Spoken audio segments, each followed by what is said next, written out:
नमस्कार दोस्तों, स्वागत है आपका अपने YouTube चैनल पेंडिंग सिलेबस में। आशा करता हूँ आप सब लोग स्वस्थ होंगे और अच्छे से अपनी पढ़ाई कर रहे होंगे। दोस्तों, आज से हम पढ़ना शुरू कर रहे हैं हिंदी, जो कि व्यापम की लगभग सभी परीक्षाओं के लिए बहुत ही महत्वपूर्ण विषय है। दोस्तों, चाहे MPSI की बात की जाए या फिर वन रक्षक हो या क्षेत्र रक्षक हो या फिर फॉरेस्ट गार्ड, हिंदी विषय सभी परीक्षाओं में पूछा जाता है। तो आपको हिंदी अच्छे से पढ़ना है हमारे साथ, बिल्कुल टेंशन फ्री होकर के। हिंदी की शुरुआत करने से पहले मैं आपको कहना चाहूँगा कि अगर आपने हमारे चैनल अभी तक सब्सक्राइब नहीं किया है तो अभी सब्सक्राइब कर ले, क्योंकि हम यहाँ पर हिंदी और सामान्य ज्ञान अच्छे से पढ़ने वाले हैं। लेकिन उसके पहले हम लगभग 2 से 3 महीने में हिंदी कंप्लीट करेंगे अच्छी तरह से। उसके बाद में सामान्य ज्ञान पढ़ना शुरू करेंगे। और चलिए शुरू करते हैं पढ़ना वर्ण विचार। यह हमारा पहला टॉपिक है और इसको हम बहुत अच्छे तरीके से कंप्लीट करेंगे। दोस्तों, वर्ण विचार इस टॉपिक में से मध्य प्रदेश में होने वाली समस्त परीक्षाओं में लगभग 2 से 3 प्रश्न आते ही रहते हैं। तो इसको आपको बहुत अच्छे से पढ़ना है और समझना है, क्योंकि यहाँ से बहुत ही कन्फ्यूजन होता है बहुत सारे बच्चों को। इसलिए हम यहाँ पे बहुत ही शॉर्ट और अच्छे तरीके से सब सारी चीज़ों को समझेंगे। भाषा की सबसे छोटी लिखित इकाई। देखिएगा दोस्तों, ध्यान दीजिएगा, यहाँ पे सबसे छोटी लिखित इकाई पूछा है। कन्फ्यूजन नहीं हो इसलिए मैंने यहाँ पे आपको शॉर्ट में तीनों चीज़ों को लिख दिया है। सबसे छोटी इकाई, छोटी लिखित इकाई अगर पूछी जाती है तो आपको वहाँ पे ऑप्शन सिलेक्ट करना होगा वर्ण, जबकि भाषा की मौखिक इकाई ध्वनि है। मुख से निकलने वाली पूर्ण ध्वनि को अक्षर कहते हैं। ठीक है दोस्तों, तो यहाँ से तीनों चीज़ों को आपको लिख लेना है, नोट्स प्रॉपर बनाना है और बार बार रिवीजन करना है, क्योंकि सिर्फ यही एक टॉपिक है जो जिसमें बहुत ज़्यादा कन्फ्यूजन आपको रहता होगा। लेकिन इस क्लास के बाद में आपको यहाँ पे कोई भी कन्फ्यूजन नहीं रहेगा। तो एक बार और रिवाइज करवा देता हूँ मैं आपको। भाषा की सबसे छोटी लिखित इकाई वर्ण है, भाषा की मौखिक इकाई ध्वनि है और मुख से निकलने वाली पूर्ण ध्वनि को अक्षर कहते हैं। ठीक है दोस्तों, हिंदी में वर्णों की कुल संख्या 52 मानी गई है। वर्णों की, देखिए दोस्तों, लिखित इकाई वर्ण होती है, इसलिए वर्णों की कुल संख्या यहाँ पर 52 मानी गई है। चलिए आगे बढ़ते हैं। इन 52 वर्णों को पढ़ हम यहाँ पे डिवाइड करके पढ़ेंगे और यहाँ पे इस तरह से डिवाइडेशन इनका किया गया है। सबसे पहले हम पढ़ने वाले हैं यहाँ पर स्वर, जिनकी संख्या है 11। उसके बाद हम पढ़ेंगे व्यंजन, उसके बाद पढ़ेंगे संयुक्त व्यंजन जिनकी संख्या है 4। उसके बाद उक्षिप्त, उसके बाद अयोगवा 2-2। तो यहाँ पर आपको मैं बता देता हूँ, यहाँ पर आपको व्यंजन बहुत अच्छे तरीके से समझ में आएगा, इसमें कोई कन्फ्यूजन ज़्यादा नहीं रहेगा। संयुक्त व्यंजन भी पढ़ लेंगे, उक्षिप्त व्यंजन भी पढ़ लेंगे, समझ लेंगे अच्छे तरीके से, लेकिन अयोगवा भी पढ़ लेंगे। लेकिन यहाँ पे आपको कन्फ्यूजन होगा तो सिर्फ स्वरों में। तो आपको स्वरों को अच्छे तरीके से पढ़ना है और नोट्स भी बनाना है और साथ साथ उनका रिवाइज करते रहना है, ताकि आपको ये अच्छे से याद हो जाए। क्योंकि यहाँ से 2 या 3 प्रश्न व्यापम की सभी परीक्षाओं में लगभग पूछा ही जाता है, और 2 और 3 प्रश्न आपके सिलेक्शन में बहुत ही स्थान रखते हैं। ठीक है, यहाँ पे इनकी मैंने संख्या लिख दी है। आपको प्रॉपर नोट्स ऐसे ही बनाना है और मैं आपको ये PDF टेलीग्राम ग्रुप में डाल दूँगा, तो आपको टेलीग्राम ग्रुप भी ज्वाइन करना है। ठीक है, तो अब हम पढ़ना शुरू करते हैं। सबसे पहले स्वर। इस क्लास में हम स्वर पढ़ेंगे, उसके बाद में अगली क्लास में व्यंजन से स्टार्ट करेंगे। तो आपको पहले स्वर पढ़ना है। ठीक है, तो आपको एक बार फिर से मैं रिवाइज करवा देता हूँ। हमने यहाँ पर पढ़ना स्टार्ट किया है वर्ण विचार। वर्ण विचार पढ़ना हमने शुरू किया है, यह पहला टॉपिक है हमारा। उसके बाद में देखिएगा एक बार और रिवाइज अपन कर लेते हैं। भाषा की सबसे छोटी लिखित इकाई वर्ण होती है। भाषा की सबसे मौखिक इकाई ध्वनि ध्वनि होती है। मुख से निकलने वाली पूर्ण ध्वनि को अक्षर कहते हैं। और हिंदी में वर्णों की कुल संख्या 52 मानी गई है। ठीक है, यहाँ पे स्वर है, स्वरों की संख्या है 11। आपको लूसेंट में यहाँ पर कन्फ्यूजन हो सकता है। लूसेंट में यहाँ पर 13 बताया गया है, लेकिन आपको 13 सिलेक्ट नहीं करना है। अगर आपसे स्वरों की संख्या पूछी जाती है तो आपको 11 पर ही टिक लगाना है। किसी किसी बुक्स में आपको 10 भी देखने को मिलेगी, किसी में 11 और किसी में 13, लेकिन आपको सही 11 लगाना है, क्योंकि हमारा व्यापम इसको 11 सही मानता है। ठीक है दोस्तों, तो हम शुरू करते हैं यहाँ से पढ़ना स्वर।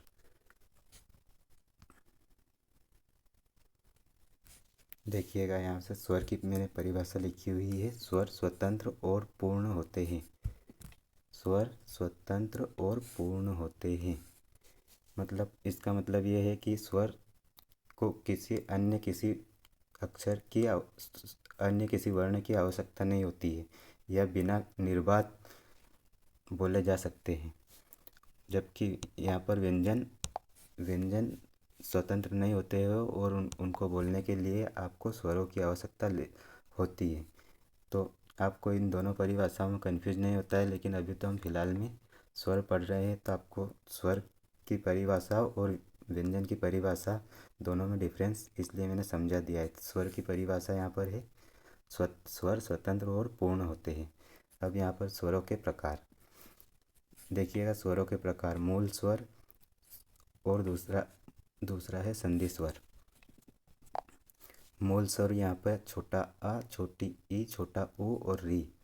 जबकि संधि स्वर यहाँ पर बड़ा आ, बड़ी ई, बड़ा ऊ, ए, ऐ, ओ, औ।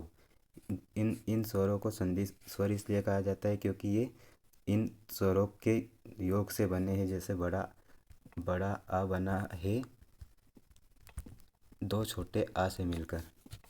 ठीक है, इसी प्रकार ये ई, ऊ, ओ ये भी इन स्वरों से मिलकर बने हुए हैं। तो यहाँ पर आप ज़्यादा कन्फ्यूजन ना हो, इसलिए मैंने इनको यहाँ पर लिखा नहीं। आपको सिर्फ याद कर लेना है ऐसे ही, क्योंकि आपसे सिर्फ आपको किताब नहीं लिखना है, आपको सिर्फ टिक लगाना है, इसलिए ज़्यादा कन्फ्यूजन ना हो, इसलिए मैंने सिर्फ अलग अलग लिख दिए। और दोस्तों, अब स्वरों का वर्गीकरण देखते हैं हम लोग। देखिए, स्वरों के वर्गीकरण की अगर बात की जाए तो जो मूल स्वर है उन्हें ह्रस्व स्वर कहते हैं, आप ऐसे याद रख सकते हैं। और जो संधि स्वर है उन्हें ही हम यहाँ पर दीर्घ स्वर कहते हैं। देखिए यहाँ पर ये जो लिखे हुए हैं, ये यहाँ पर दीर्घ स्वर है। जिन स्वरों को बोलने में हमें अधिक समय लगता है उन्हें दीर्घ स्वर कहते हैं, जबकि जिन स्वरों को बोलने में हमें कम समय लगता है उन्हें ह्रस्व स्वर कहते हैं। तो यहाँ पर आपने ऊपर देखा था मूल स्वर और संधि स्वर। जो मूल स्वर है वही ह्रस्व स्वर है, आप ऐसे याद रख सकते हैं। जो मूल स्वर है यही ह्रस्व स्वर है और जो संधि स्वर है यही दीर्घ स्वर है। तो इसमें आपको कन्फ्यूजन नहीं होना है। ठीक है, अब बात करते, ये दोनों आप समझ गए होंगे। अब बात करते हैं पॉइंट नंबर 3 की। पॉइंट नंबर 3 की प्लुत स्वर। प्लुत स्वर को दीर्घ स्वर से भी अधिक समय लगता है बोलने में। और दीर्घ स्वर यहाँ पर ये होता है, दीर्घ स्वर में आपको दिखा देता हूँ। ये हिंदी का 3, जैसे कि इसका उदाहरण देखें तो हम ओम लिखते हैं, वो उस ओम में यहाँ पर इसका प्रयोग होता है।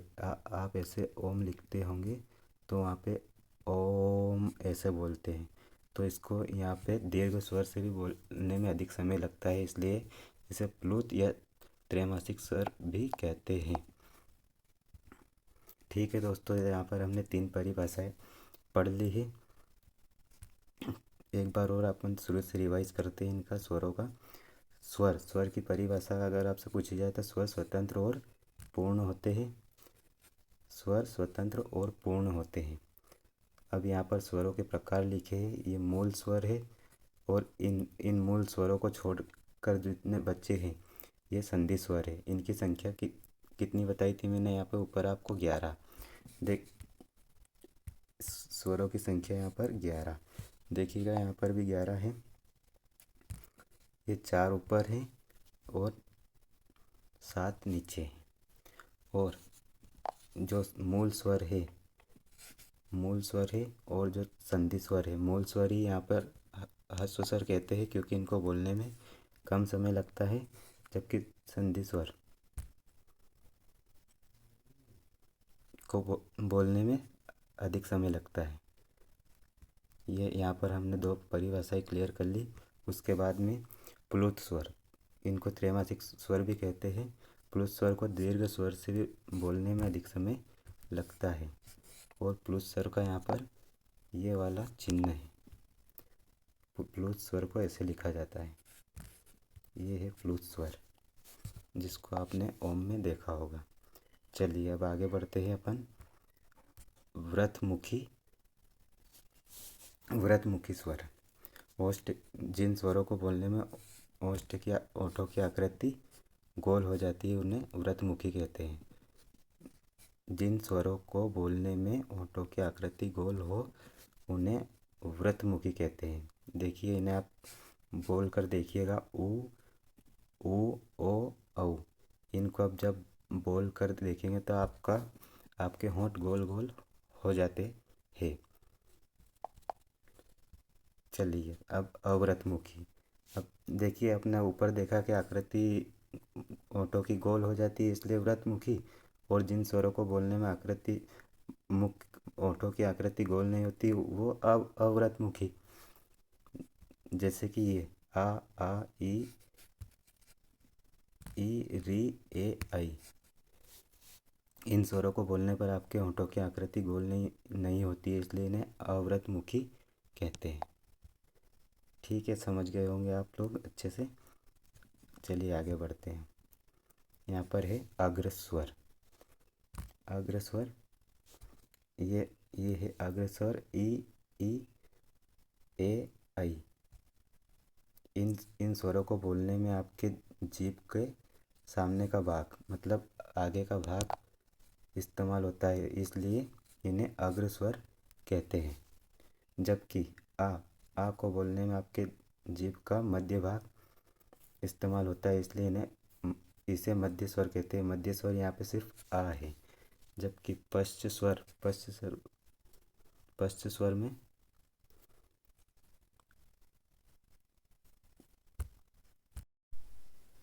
चलिए बात करते हैं पश्च स्वर की। पश्च स्वर में जीभ के पश्च भाग यानी पिछले भाग का प्रयोग होता है, इसलिए इन्हें पश्च स्वर कहते हैं। और यहाँ पर ये पश्च स्वर लिखे हुए हैं। तो दोस्तों, आपको अब यहाँ पर कन्फ्यूजन लगभग होने ही लगा होगा कि आ ई ए क्या है। ये यहाँ पर आ लिखा हुआ है, ये इतने कैसे क्या याद रखेंगे? तो इनको याद करने के लिए कोई भी ट्रिक नहीं है। आपको इनको लिखना है और बार बार पढ़ना है, तो आपको याद अच्छे तरीके से ये हो जाएंगे। ठीक है दोस्तों, यहाँ पर चलिए एक बार मैं आपको यहाँ पर और थोड़ी हेल्प कर देता हूँ कि आपको कैसे क्या यहाँ पर करना है। देखिए, यहाँ पर हमने सबसे पहले स्वर पढ़ना शुरू किया है। यहाँ पर ये है स्वर हमने पढ़ना शुरू किया है। स्वर हमने पढ़ना शुरू किया है। यहाँ पर ये स्वरों के हमने यहाँ पर प्रकार लिखे हैं। ये दोनों याद करेंगे आप तो ये नीचे की 2 परिभाषाएं ऑटोमेटिक आपको याद हो जाएगी। जैसे कि ये स्वरों का वर्गीकरण। अब स्वरों का वर्गीकरण यहाँ पर 5 से 7 प्रकार से किया गया है। तो आपको अब कैसे इनको याद करना है या रखना है मैं आपको यहाँ पर बता देता हूँ। जो मूल स्वर है और जो संधि स्वर है, ये दोनों अगर आप याद कर लेते हैं तो ये नीचे की 2 परिभाषाएं आपको याद हो जाएगी। जो मूल स्वर है वो उन्हें ही हम ह्रस्व स्वर कहते हैं। जबकि जो संधि स्वर है उन्हें हम यहाँ पर दीर्घ स्वर कहते हैं। तो यहाँ पर आपको ये दो परिभाषाएं याद हो गई होगी। उसके बाद में प्लुत स्वर में तो कोई याद रखने जैसी कोई चीज़ ही नहीं है। यहाँ पर ये हिंदी का 3 लिखा हुआ है, ये प्लुत स्वर है, या इसे त्रैमासिक स्वर कहते हैं। तो इस परिभाषा में तो आपको कोई कन्फ्यूजन नहीं होगा, या यहाँ पर वर्गीकरण के तीसरे पॉइंट में कोई कन्फ्यूजन आपको नहीं होगा। ऊपर की दो परिभाषाएं एक एक दूसरे के उल्ट से जुड़ी हुई है, जैसे ह्रस्व या दीर्घ। यहाँ पर ये बोलने के टाइम के आधार पर है ह्रस्व स्वर और दीर्घ स्वर। यहाँ समय जिनमें कम लग रहा है उन्हें ह्रस्व स्वर, जबकि जिसमें ज़्यादा समय लग रहा है उसे दीर्घ स्वर।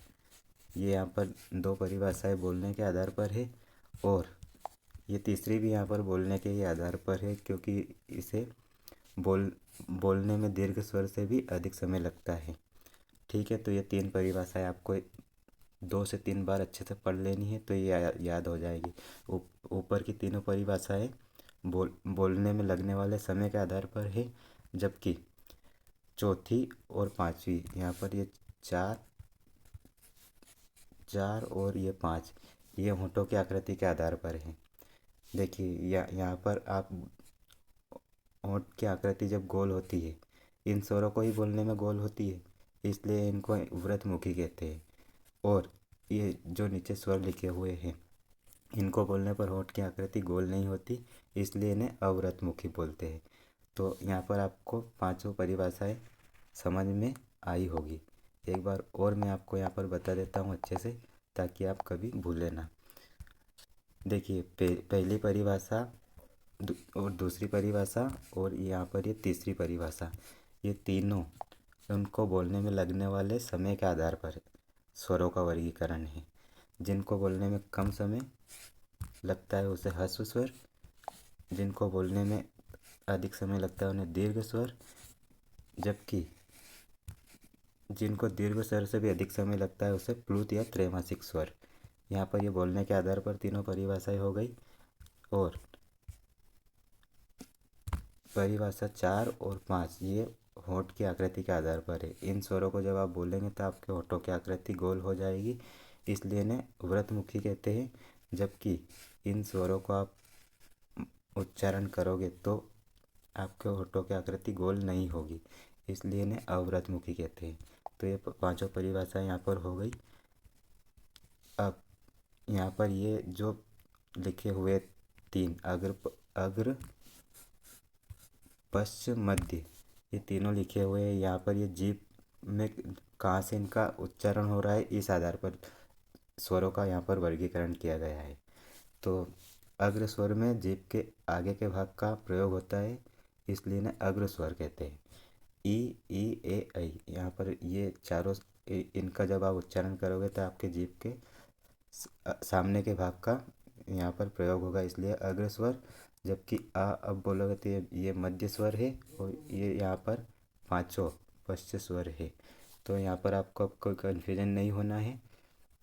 ठीक है, यहाँ पर इसलिए इनको यहाँ पर 5 से 7 प्रकार से वर्गीकरण यहाँ पर किया गया है।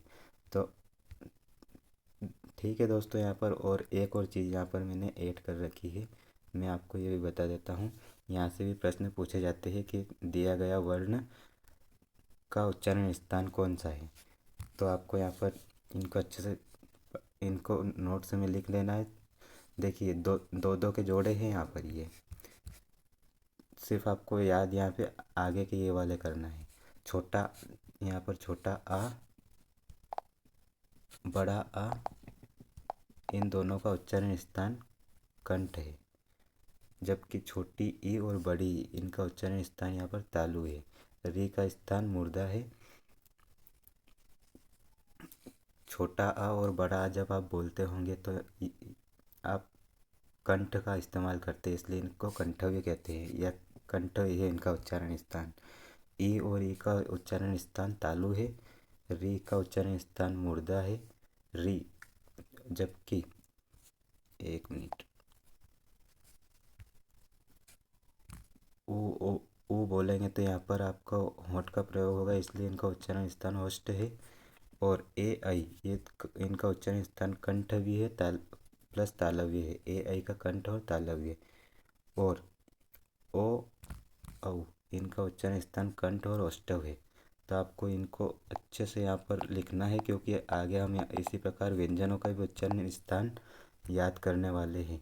तो उच्चारण स्थान दोस्तों हर परीक्षा में पूछे जाते हैं, जैसे कि जेल पेरी हो, वन रक्षक हो, पटवारी हो, एमपीएसआई हो, फॉरेस्ट गार्ड हो, सभी में उच्चारण स्थान या फिर ये अग्र स्वर, पश्च स्वर, मध्य स्वर, इनमें से 2 से 3 प्रश्न आते ही है। इसलिए आपको इनको नोट्स बनाना है। सिर्फ 5 से 6 पेज है यहाँ पर, इनको नोट्स बनाना है और 2 से 3 बार अच्छे से रिवाइज करना है। तो आप इनको कभी भी नहीं भूलोगे और कभी भी गलत नहीं करोगे।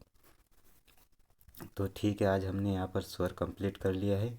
कल हम पढ़ेंगे यहाँ पर व्यंजन, फिर उसके बाद में पढ़ेंगे संयुक्त व्यंजन, उसके बाद में पढ़ेंगे उच्छिष्ट, उसके बाद में अयोगवाह। तो स्वरों को मैंने आपको यहाँ पर अच्छे से समझा दिया है। ठीक है दोस्तों, तो आपको इनको अच्छे से मैं एक बार और बोल देता हूँ कि इनका नोट्स आपको बनाना ही है और पढ़ना ही है, क्योंकि ये परीक्षाओं में पूछे ही जाते हैं। फिर आप वहाँ पे कंफ्यूज होंगे। इससे अच्छा है तो हम इसको कर ले। आप मैथ्स में किसी टॉपिक को पढ़ते हैं तो वहाँ पर 1 नंबर के लिए कितना आपको बहुत सारा झंझट करना पड़ता है, लेकिन यहाँ पर सिर्फ मान लो 2 प्रश्न भी आए इस टॉपिक से तो आपको 2 नंबर आसानी से मिल जाएंगे। सिर्फ आपको करना ये है कि इनके यहाँ पर नोट्स बनाना है और रिवीजन करना है। इसमें मैथ्स या अन्य विषय के जैसे आपको यहाँ पर ज़्यादा मेहनत नहीं करनी है। तो ठीक है दोस्तों, अगर आपको हमारी ये मेहनत थोड़ी बहुत भी अच्छी लगी हो, या समझाने या पढ़ाने का तरीका थोड़ा भी अच्छा लगा हो, तो हमारे चैनल पेंडिंग सिलेबस को सब्सक्राइब ज़रूर कर ले। यहाँ पर आपको रोज़ टॉपिक वाइज हिंदी मिलेगी और पूरा A to Z हम यहाँ पर हिंदी को कंप्लीट करने वाले हैं, हिंदी के हर एक टॉपिक के। उसके बाद में हम यहाँ पर या तो फिर जीके या फिर कंप्यूटर,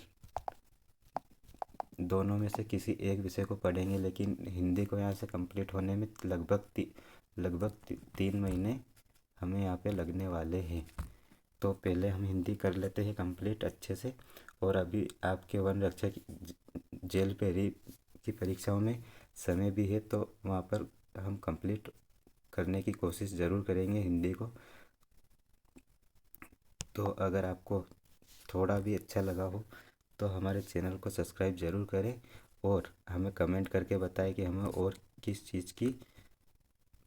चीज़ में इम्प्रूव करने की ज़रूरत है।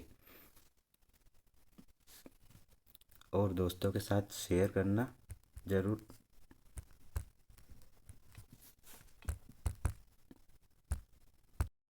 आपको यह PDF हमारे टेलीग्राम ग्रुप पेंडिंग सिलेबस 2023 में मिल जाएगी, तो आप इसको वहाँ से डाउनलोड कर लेना। लेकिन दोस्तों सिर्फ इसको PDF से मत पढ़ना। मेरा जहाँ तक सजेशन है, आप PDF से मत पढ़ना, आप लिख करके नोट्स बनाइए, क्योंकि अपने लिखे हुए नोट्स से हमें बहुत ही जल्दी समझ में आता है। मोबाइल से आप PDF से पढ़ोगे, फिर से बाद में पढ़ते पढ़ते डाटा ऑन कर लिया, व्हाट्सएप चलाने लगे, कुछ भी करने लगे, तो उससे ध्यान भटकता है। जबकि नोट्स हमारे हैंड रिटन नोट्स से हम जब पढ़ते हैं तो आप मोबाइल को दूर रख सकते हैं और उसको अच्छे से पढ़ सकते हैं, और आपके लिखा हुआ आपको बहुत ही जल्दी समझ में आएगा। तो मैं आपको ये PDF टेलीग्राम ग्रुप में शेयर कर दूंगा, वहाँ से आप इसको डाउनलोड कर लेना और इससे नोट्स ज़रूर बना लेना और रिवीजन ज़रूर करना। सिर्फ ये एक टॉपिक है जिसमें आपको थोड़ा सा रिवीजन करने की ज़रूरत पड़ेगी। उसके बाद में अन्य टॉपिक तो सिर्फ आपको समझना है, उनको सिर्फ एक एक दो बार रिवीजन कर लेंगे तो उसमें काम हो जाएगा। लेकिन ये थोड़ा सा कन्फ्यूजन करने वाला टॉपिक है, इसलिए आपको इसको थोड़ा सा रिवीजन करने की ज़रूरत पड़ेगी। तो ठीक है दोस्तों, मिलते हैं कल नई वीडियो में। तब तक के लिए शुक्रिया, आपने हमारी क्लास देखी। अगर अच्छा लगा हो तो प्लीज़ लाइक शेयर और सब्सक्राइब ज़रूर कर देना और कमेंट करना बिल्कुल ना भूलना।